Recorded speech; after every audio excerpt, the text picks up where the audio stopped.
Msiba huu ni mkubwa wa kitaifa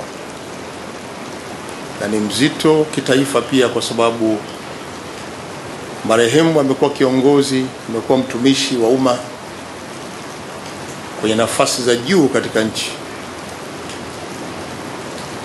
na kwa maana hiyo serikali inawajibika moja kwa moja kuratibu kila kitu mpaka siku ya mwisho kwenda kupumzisha kwenye nyumba yake ya milele. Na uratibu huu unaenda pamoja na kushauriana na familia,